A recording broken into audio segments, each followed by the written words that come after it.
अस्सलाम वालेकुम dear students, मैं हूं अब्दुल रज़ाक और सेकेंड ईयर फिजिक्स में आज हम चैप्टर 17 स्टार्ट करने जा रहे हैं जिसका नाम है फिजिक्स ऑफ सॉलिड्स।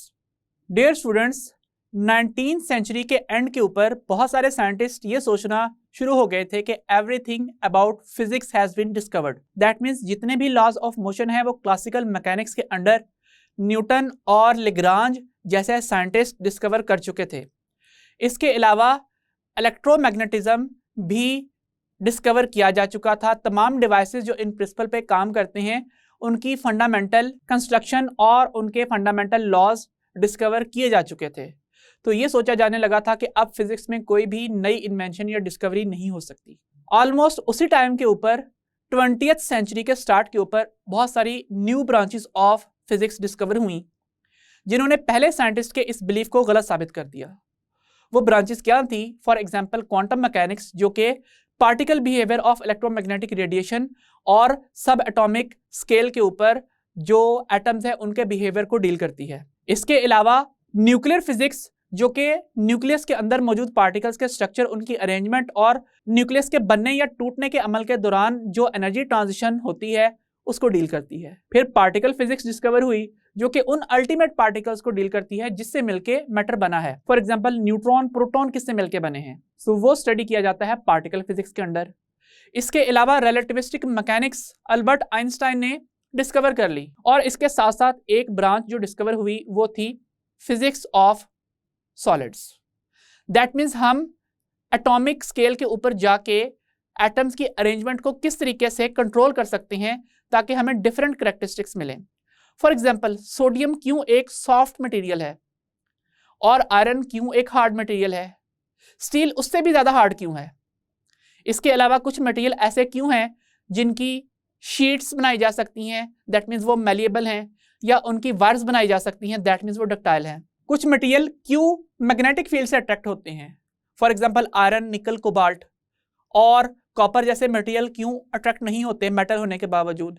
इसके अलावा सभी मेटल्स सेम हैं तो कॉपर के अंदर जो कंडक्टिविटी है वो बाकी मटेरियल से ज्यादा क्यों होती है, आयरन, निकल, कोबाल्ट वगैरह से। इनके जवाब कहाँ मौजूद है? उनके एटॉमिक स्ट्रक्चर में मौजूद हैं। अब ये जो मैग्नेटिक प्रॉपर्टी है इसकी वजह से हम मैग्नेटिक स्टोरेज बनाते हैं। हम सब ये बात जानते हैं कि ओल्ड स्टोरेज डिवाइसेस क्या थे। सबसे पहले ग्रामोफोन था जिसके अंदर एक डिस्क के ऊपर लाइंस की सूरत में जिनमें वेरिएशंस आती हैं जो कि हम्स एंड बम्प्स कंटेन करती हैं, उसकी वजह से ऑडियो उसके अंदर रिकॉर्ड होती है।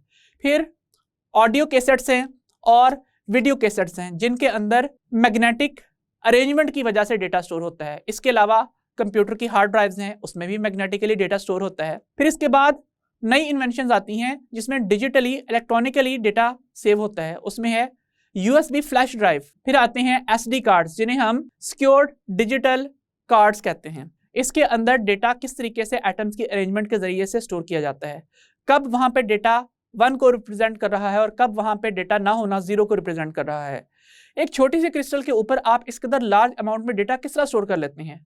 आज से तकरीबन 10 या 15 साल पहले चले जाएं तो जिस प्राइस में आपको 128 MB का SD कार्ड मिलता था, आज उसी प्राइस के अंदर आपको 128 GB से भी ज्यादा स्टोरेज वाला एक SD कार्ड मिल जाता है। किस तरीके से ओल्ड स्कूल टीवीज या फिर मॉनिटर्स श्रिंक करते करते इस कदर छोटे हो गए कि कंप्यूटर्स जो खुद बहुत माइन्यूट स्केल तक आ चुके हैं उनके साथ मिलके एक इतने स्मॉल साइज के अंदर अवेलेबल हो गए कि हम स्मार्टफोन्स की सूरत में उन्हें अपनी पॉकेट में स्टोर कर सकते हैं।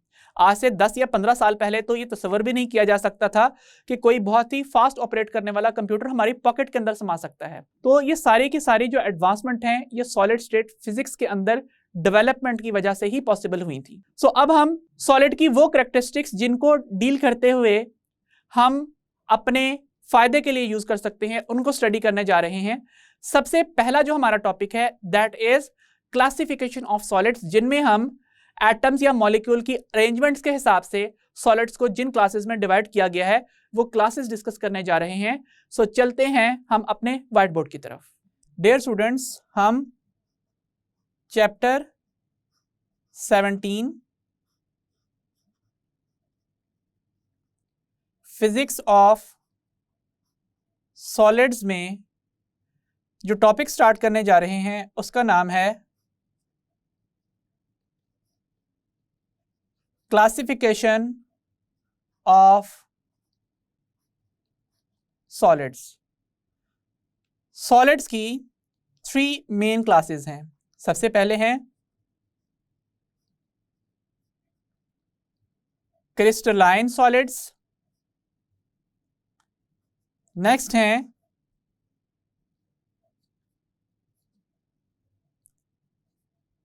एमॉर्फस सॉलिड्स, और थर्ड क्लास है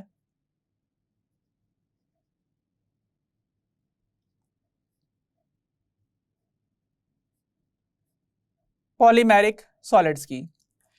ये जो हमने क्लासेस यहाँ पे डिस्कस करनी है, ये हैं विद रिस्पेक्ट टू एटॉमिक और मॉलिक्यूलर स्ट्रक्चर। हम सबसे पहले क्रिस्टलाइन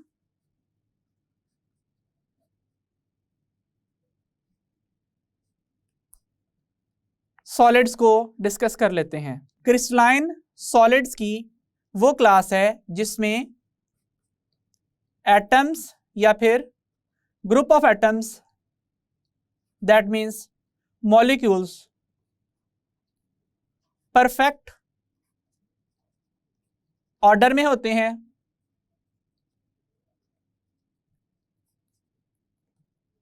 ज्योमेट्रिकल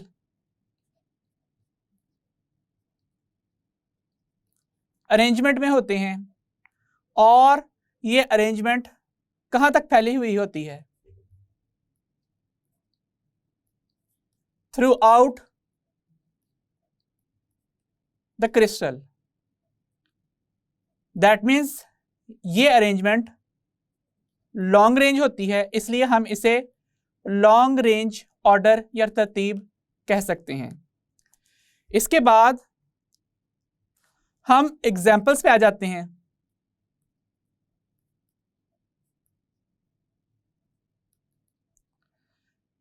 इसकी एग्जाम्पल्स में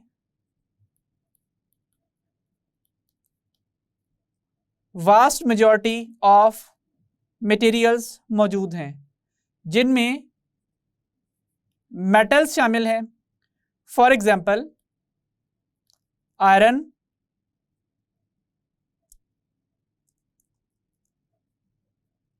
कॉपर,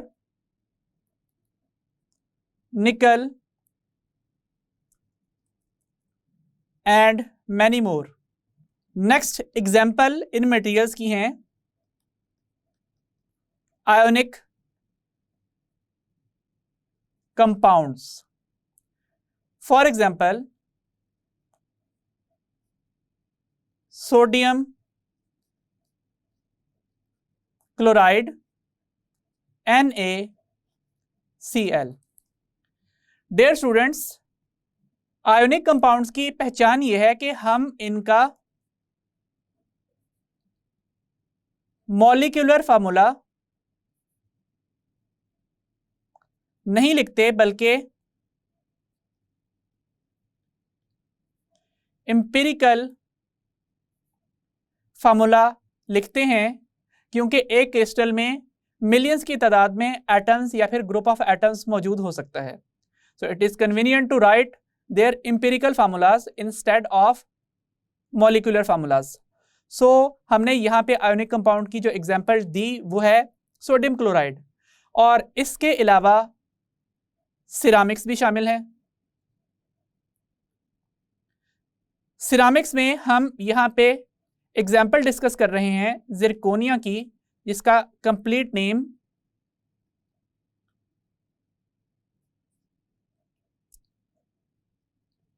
जिरकोनियम डाइऑक्साइड है, जिसे हम ZrO2 भी लिखते हैं।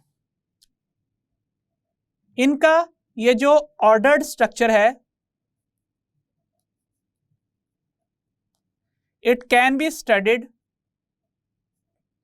बाय क्रिस्टलोग्राफिक टेक्निक्स, जिनमें यहां पे जो हम डिस्कस करेंगे टेक्निक वो है एक्सरे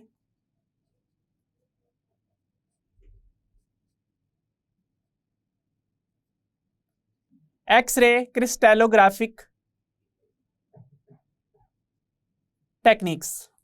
हम एक्सरे क्रिस्टलोग्राफिक टेक्निक को फर्स्ट ईयर फिजिक्स में चैप्टर 9 में डिस्कस कर चुके हैं, जिसमें Bragg's equation 2d sine theta is equal to n lambda crystal structure को स्टडी करने के लिए यूज होती है। इसमें d इंटरप्लेनर स्पेसिंग है, दैट मीन्स एटम्स या मॉलिक्यूल्स की दो लेयर्स के दरमियान में फासला है। Sine theta half of angle of deviation है, एन ऑर्डर ऑफ इंटरफेरेंस है, जबकि लैम्डा एक्सरे की वेवलेंथ है जिसे हम यूज करते हैं। और ये इंटरप्लेनर स्पेसिंग या फिर वेवलेंथ के अलावा क्रिस्टल के स्ट्रक्चर के बारे में और भी बहुत सारी इंफॉर्मेशन प्रोवाइड करती है। इस टेक्निक को यूज करते हुए क्रिस्टल्स के अंदर परफेक्ट ऑर्डर को स्टडी किया जाता है। इसके अलावा अब हम बात करेंगे कोहेसिव फोर्सेस की। कोहेसिव फोर्सेस क्या होती हैं? ये ऐसी फोर्सेस होती हैं जो सिमिलर टाइप ऑफ एटम्स या मॉलिक्यूल्स के दरमियान में होती हैं। That means these are attractive forces present between similar type of atoms or molecules. For example, iron के मॉलिक्यूल्स आयरन रॉड या आयरन बार बनाने के लिए क्यों आपस में अटैच रहते हैं? डेफिनेटली मेटालिक बॉन्डिंग की वजह से रहते हैं, लेकिन वो चूंकि सिमिलर टाइप ऑफ मॉलिक्यूल्स या एटम्स के दरमियान में अट्रैक्टिव फोर्सेस हैं, इसलिए उन फोर्सेस को हम कोहेसिव फोर्सेस कहते हैं। इसके अलावा एडहेसिव फोर्सेस भी होती हैं। एडहेसिव फोर्सेस क्या होती हैं? जो दो डिफरेंट टाइप ऑफ मटेरियल्स के दरमियान में अट्रैक्टिव फोर्सेस हों जो उसकी सरफेस के ऊपर एक्ट करें। फॉर एग्जांपल, अगर हम किसी आयरन शीट को पेंट कर देते हैं तो पेंट क्यों स्टिक कर जाता है आयरन शीट के साथ? क्यों? क्योंकि उनके दरमियान में एडहेसिव फोर्सेस हैं। डेफिनेटली ये फोर्सेस डाइपोल डाइपोल इंटरेक्शन या फिर वांडरवाल फोर्सेस या किसी भी और तरह की कोई बॉन्ड्स की वजह से एक्ट करने वाली अट्रैक्टिव फोर्सेस हो सकती हैं। सो ये हमने कोहेसिव फोर्सेस की बात कर ली। इसकी वजह से जो एटम्स या मॉलिक्यूल्स होते हैं, they are fixed at their mean या एवरेज पोजीशन। अब अगर फिक्स ही हैं तो हम उन्हें मीन या एवरेज पोजीशन पे फिक्स्ड क्यों कह रहे हैं? Because they vibrate about their mean positions. वो अपनी मीन पोजीशंस पे क्या करते हैं? वाइब्रेट करते हैं, और इनकी वाइब्रेशंस का जो एम्पलीट्यूड है वो इंक्रीज करता है विद इंक्रीजिंग टेम्परेचर। जैसे जैसे टेम्परेचर बढ़ेगा वैसे वैसे एटम्स की ये वाइब्रेशंस इंक्रीज करेंगी। फॉर एग्जांपल, अगर हम यहाँ पे इस केमिकल बॉन्ड के जरिए से इस जगह के ऊपर दो एटम्स को आपस में अटैच्ड रिप्रेजेंट कर दें तो ये दोनों मॉलिक्यूल्स अपनी मीन पोजीशन के गिर्द ऑसिलेट करते हैं। वो किस तरह से? इनकी ऑसिलेशंस इस तरह से जारी होंगी, मीन पोजीशन पे वाइब्रेट कर रहे होंगे, ये भी और ये भी। जितना टेम्परेचर बढ़ाएंगे उतना ही ये अपनी मीन पोजीशन से ज्यादा दूर जाएंगे। इसके अलावा ये जो एटम्स हैं ये इस तरीके से भी ऑसिलेट कर रहे होते हैं। दैट मीन्स इनकी बॉन्ड लेंथ कभी असल वैल्यू से कम हो रही होती है और कभी असल वैल्यू से ज्यादा हो रही होती है।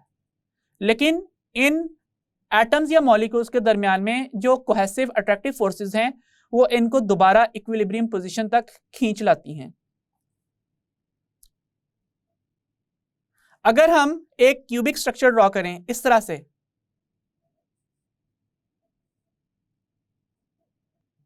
इसके अंदर अगर इन 8 एजेस के ऊपर एटम्स मौजूद हैं तो टेम्परेचर बढ़ने के साथ साथ उन सभी की ऑसिलेशंस का एम्पलीट्यूड इंक्रीज कर रहा है। ये तमाम के तमाम एटम्स या मॉलिक्यूल्स अपनी अपनी जगह पे ऑसिलेट कर रहे हैं। टेम्परेचर बढ़ने के साथ इन सबका ही एम्पलीट्यूड क्या करेगा, इंक्रीज करेगा, लेकिन इनके दरमियान में जो बॉन्ड्स मौजूद हैं वो इनको दोबारा मीन पोजीशन की तरफ अट्रैक्ट करके खींच लाने की कोशिश करेंगे। लेकिन एक टाइम के ऊपर टेम्परेचर इस कदर इंक्रीज कर जाएगा कि ये फॉर एग्जांपल एटम अपनी मीन पोजीशन से इस कदर दूर आएगा कि बॉन्ड इसको वापस मीन पोजीशन पे नहीं लेके आ सकेगा और ये बॉन्ड्स टूट जाएंगे। और ये ऑसिलेशन सिर्फ इस एटम के लिए डेवलप नहीं हुई इस कदर लार्ज एम्पलीट्यूड की, ये इसके लिए भी डेवलप हुई हैं, इसके लिए भी हैं, इसके लिए भी हैं, इसके लिए भी हैं। ये तमाम के तमाम एटम्स ही इस कदर लार्ज एम्पलीट्यूड के साथ एक साथ ऑसिलेट किए हैं कि इनके दरमियान में बनने वाले बॉन्ड्स टूट गए हैं और ये जो सॉलिड है ये मेल्ट कर गया है और ये मेल्टिंग रैपिड है, दैट मीन्स डिसरप्टेड है, डिसकंटिन्यूस है। दैट मीन्स ऐसा नहीं होगा कि जिस तरीके से वैक्स या कैंडल की जो मोम होती है वो जब हीट करते हैं तो पहले हार्ड सॉलिड से सॉफ्ट सॉलिड में आती है, फिर उसके बाद विस्कस लिक्विड में तब्दील होती है और उसके बाद वो कंप्लीटली लेस विस्कस लिक्विड के अंदर तब्दील हो जाती है। बल्कि ये सॉलिड के अंदर मौजूद होगा, बल्कि ये मटेरियल सॉलिड स्टेट के अंदर मौजूद होगा और एक साथ तमाम क्रिस्टल्स के बॉन्ड्स टूट जाने की वजह से ये पूरी क्रिस्टल एक साथ मेल्ट कर जाएगी और परफेक्ट सॉलिड से वो एकदम से कंप्लीट लिक्विड स्टेट में आ जाएगा। जब आइस से वाटर की ट्रांजिशन होती है तो क्या आपने कभी देखा है कि आइस पहले सॉफ्ट आइस बनी हो फिर वो वाटर में तब्दील हो गई हो? बिल्कुल भी नहीं। या वाटर को आप फ्रीज करने लगे हो तो पहले वाटर थोड़ा थोड़ा विस्कस होता चला जाए और फिर एकदम से आइस में तब्दील हो जाए, ऐसा भी नहीं होता। कंप्लीट लिक्विड स्टेट से कंप्लीट सॉलिड स्टेट की ट्रांजिशन होती है 0 डिग्री सेल्सियस या 273 केल्विन के ऊपर। अगर आइस है तो वो 0 डिग्री सेल्सियस से टेम्परेचर बढ़ने से पहले पहले कंप्लीटली लिक्विड में तब्दील हो जाती है और अगर आप लिक्विड को फ्रीज करके आइस में लेके आ रहे हो तो टेम्परेचर 1 से 0 होगा, लेकिन 0 से -1 तब तक नहीं होगा जब तक पूरी की पूरी वाटर मॉलिक्यूल की जो प्रेजेंटेशन है वो क्रिस्टलाइन फॉर्म में अरेंज होके आइस में ना तब्दील हो जाए। दैट मीन्स वाटर के अंदर जो H2O मॉलिक्यूल्स हैं वो डिसऑर्डर स्टेट में हैं, लेकिन फ्रीज करने के लिए हाइड्रोजन बॉन्डिंग की वजह से वो मॉलिक्यूल्स अरेंजमेंट में आते हैं और क्रिस्टलाइन स्ट्रक्चर बनता है। इसके नतीजे में आइस थोड़ी सी एक्सपेंड करती है, इसलिए आइस की डेंसिटी वाटर की डेंसिटी से कम होती चली जाती है। आप उसको जितना ज्यादा कम टेम्परेचर के ऊपर ले जाते जाओ उतना ही ज्यादा। सो हम यहां पे क्रिस्टलाइन सॉलिड के मेल्टिंग पॉइंट के बारे में कह सकते हैं कि these material have sharp melting points. For example iron का मेल्टिंग पॉइंट क्या है? ये है 1538 डिग्री सेल्सियस। अगर आप आयरन को हीट अप करेंगे तो वो 1539 डिग्री सेल्सियस तक तब तक नहीं जाएगा जब तक कंप्लीटली मेल्ट ना कर जाए। और इसके अलावा अगर आप उसको कूल डाउन कर रहे हैं तो वो 1538 के बाद 1537 डिग्री सेल्सियस पे तब तक नहीं आएगा जब तक कि वो कंप्लीटली सॉलिड स्टेट में ना आ जाए। इसलिए क्रिस्टलाइन सॉलिड्स का जो मेल्टिंग पॉइंट है वो क्या होता है? वो शार्प होता है। यहां पे एक और बात जो आपको पता होनी चाहिए वो ये कि crystalline solids are only true solids. That means solids की पहचान ही यही है कि वहां पे एटम्स या मॉलिक्यूल ज्योमेट्रिक अरेंजमेंट में मौजूद हों और ये अरेंजमेंट लॉन्ग रेंज हो, ओवर मिलियंस ऑफ मॉलिक्यूल्स या एटम्स ये अरेंजमेंट मौजूद हो। तो इसके बाद अब हम नेक्स्ट क्लास ऑफ सॉलिड्स की तरफ आ रहे हैं, दैट इज एमॉर्फस सॉलिड्स। इसमें जो वर्ड एमॉर्फस है इसका मतलब है नो ऑर्डर या फिर without order. So that means ऐसे मटेरियल जिनमें एटम्स या मॉलिक्यूल्स के दरमियान में कोई अरेंजमेंट मौजूद नहीं होती, ऐसे मटेरियल्स को हम क्या कहते हैं? ऐसे मटेरियल्स को हम एमॉर्फस सॉलिड्स कहते हैं। एमॉर्फस सॉलिड्स की एग्जांपल है ग्लास। जब हम ग्लास को नॉर्मल टेम्परेचर के ऊपर रखते हैं तो वो किस स्टेट में होता है? सॉलिड। उसके बाद ग्लास को हीट अप करना शुरू करते हैं तो वो सॉलिड सॉफ्ट होना स्टार्ट हो जाता है। सॉफ्ट होते होते 800 डिग्री सेल्सियस के करीब ये किस में तब्दील हो जाता है? ये विस्कस लिक्विड के अंदर तब्दील हो जाता है। और विस्कस लिक्विड के बाद ये जितना टेम्परेचर बढ़ाते हैं उसी मुताबिकत से लेस विस्कस लिक्विड स्टेट के अंदर आना शुरू कर देता है। That means such material do not have sharp melting points. So they don't have sharp melting points.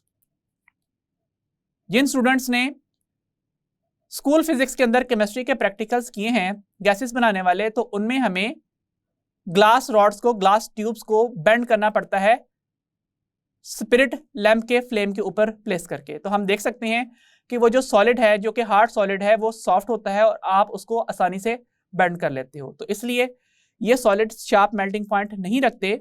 और इसके अलावा हम इनको ग्लास के इस बिहेवियर से मैच करने की वजह से ग्लासी सॉलिड्स भी कहते हैं। और इनका एक और नाम भी है, that is super cooled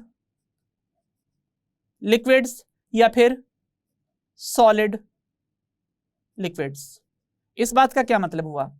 dear students, हमने वाटर की एग्जांपल क्रिस्टलाइन सॉलिड्स के अंदर ली थी कि वाटर के अंदर मॉलिक्यूल्स एक डिसऑर्डर्ड स्टेट में होते हैं, लेकिन वो आइस में फ्रीज होने से पहले हाइड्रोजन बॉन्डिंग की वजह से ऑर्डर्ड स्टेट में आते हैं और क्रिस्टल बना लेते हैं। डियर स्टूडेंट्स, ये जो ग्लासी सॉलिड्स होते हैं या एमॉर्फस सॉलिड्स होते हैं, they are not real solids.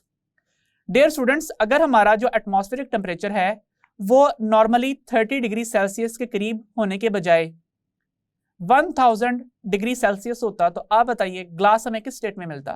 क्या वो सॉलिड स्टेट में मिलता या फिर वो मेल्टेड स्टेट में मिलता? तो डेफिनेटली फिर जो ग्लास है वो किस स्टेट में होता? वो एक लिक्विड स्टेट के अंदर मौजूद होता। तो ग्लास सॉलिड क्यों है? इसलिए कि हमारा एटमॉस्फेरिक टेम्परेचर उसके फ्रीजिंग पॉइंट से बहुत ही ज़्यादा लो है, इसलिए ग्लास सॉलिड स्टेट में हमें मिल जाता है। बहुत सारे और मटेरियल्स भी ऐसे हैं जो हमें नॉर्मल टेम्परेचर के ऊपर लिक्विड मिलते हैं, लेकिन अगर हमारा एटमॉस्फेरिक टेम्परेचर -200 डिग्री सेल्सियस होता तो हमें सॉलिड स्टेट में मिलते। लेकिन सॉलिड स्टेट में आ जाने की वजह से वो क्रिस्टलाइन सॉलिड तो नहीं हो गए, वो प्योर या ट्रू सॉलिड्स तो नहीं हो गए, वो सिर्फ टेम्परेचर में कमी की वजह से सॉलिड स्टेट में आ गए हैं। तो ऐसे मटेरियल्स जिनमें कोई ज्योमेट्रिक अरेंजमेंट या ऑर्डर नहीं होता, वो सिर्फ इसलिए सॉलिड होते हैं कि उनका मेल्टिंग पॉइंट हमारे एटमॉस्फेरिक टेम्परेचर से बहुत ज़्यादा होता है। तो उन्हें हम सुपर कूल्ड लिक्विड्स या फिर सॉलिड लिक्विड्स या फिर ग्लासी लिक्विड्स या फिर एमॉर्फस सॉलिड्स का नाम देते हैं। They are not real solids, only crystalline solids are real solids. Dear students, हम ये डायग्राम डिस्कस कर रहे हैं फॉर योर इंफॉर्मेशन की हेडिंग के अंदर। इसमें क्रिस्टलाइन सॉलिड्स के अंदर एटम्स या मॉलिक्यूल्स की परफेक्ट अरेंजमेंट को शो किया गया है। आप देख सकते हैं कि यहाँ पे एक हेक्सागोनल स्ट्रक्चर जिसके 6 एजेस हैं वो बन रहा है यहाँ पे इस क्रिस्टलाइन सॉलिड के अंदर, जबकि जो ग्लासी या एमॉर्फस सॉलिड्स हैं इसमें एटम्स या मॉलिक्यूल इस तरह से अरेंज हैं कि उनमें कोई परफेक्ट ऑर्डर नहीं है। यहाँ पे आप देख लीजिए इस जगह के ऊपर, या फिर आप इस जगह के ऊपर देख लीजिए, यहाँ पे हर जगह के ऊपर 6 एजेस तो नहीं बन रही, हर जगह के ऊपर हेक्सागोनल स्ट्रक्चर मौजूद नहीं है, बल्कि इनफैक्ट कोई भी ज्योमेट्रिकल स्ट्रक्चर इनकी अरेंजमेंट के अंदर मौजूद नहीं है। इसलिए ये ग्लासी सॉलिड्स हैं and they are not real solids. इसके अलावा हम इस डायग्राम को भी डिस्कस कर लेते हैं। ये डायग्राम किस बारे में है? It is transmission electron micrograph of the atomic lattice of gold crystal. Lattice से मुराद वो स्ट्रक्चर है जो कि एटम्स की परफेक्ट अरेंजमेंट के बाद बनता है, इसे हम नेक्स्ट डिस्कस भी करेंगे। ये गोल्ड की क्रिस्टल का ट्रांसमिशन इलेक्ट्रॉन माइक्रोस्कोप के जरिए से जो स्नैपशॉट लिया गया है उसकी एक इमेज है। और मैं आपको ये बताता चलूं कि कोई भी एटम किसी भी माइक्रोस्कोप ने कभी नहीं देखा, इसलिए हम एटॉमिक स्ट्रक्चर या इलेक्ट्रॉनिक स्ट्रक्चर के बारे में सिर्फ थ्योरेटिकली और एक्सपेरिमेंटली जो आने वाले रिजल्ट्स हैं उनके जरिए से अंदाजा लगा सकते हैं। तो ट्रांसमिशन इलेक्ट्रॉन माइक्रोस्कोप भी सिर्फ एस्टिमेट करती है कि गोल्ड क्रिस्टल के अंदर एटम्स कहाँ कहाँ मौजूद हैं, उनकी शेप क्या है वो नहीं बताती। सो इस तरीके से क्रिस्टलाइन सॉलिड्स के अंदर जो परफेक्ट अरेंजमेंट ऑफ एटम्स है वो इस डायग्राम के अंदर विजिबल है। डियर स्टूडेंट्स, अब हम अपने आज के इस टॉपिक से रिलेटेड चंद एमसीक्यूज डिस्कस कर लेते हैं। क्योंकि कोई इक्वेशन फिलहाल की डिस्कशन में इन्वॉल्व नहीं है, इसलिए ये एमसीक्यूज बहुत ही आसान है।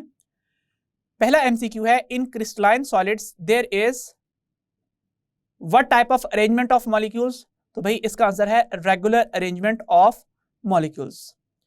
विच of the following is an example of crystalline solids. Iron metal है बिल्कुल, सोडियम क्लोराइड आयोनिक कंपाउंड है, ये भी उसकी एग्जाम्पल है। जिरकोनिया सिरामिक है, ये भी मौजूद है, इसलिए D all of these options are correct. So D is correct option to choose. Next है, द अरेंजमेंट ऑफ एटम्स और ions within all type of crystalline solids can be studied using various x-ray techniques. So crystallographic techniques और भी बहुत सारी होती हैं x ray के अलावा। सो फिलहाल हमने किसकी बात करनी है, एक्सरे टेक्निक्स की बात करनी है, जो कि बुक ने इंफॉर्मेशन दी है। और क्रिस्टलोग्राफिक टेक्निक्स क्या हो सकती हैं, जैसे अभी हमने डिस्कस किया ट्रांसमिशन इलेक्ट्रॉन माइक्रोस्कोपी, वो भी इसकी एक टेक्निक है। इसके अलावा एटॉमिक फोर्स माइक्रोस्कोपी होती है और भी बहुत सारे मेथड्स मौजूद होते हैं। नेक्स्ट है, the change of state of solid into liquid at its melting point is abrupt.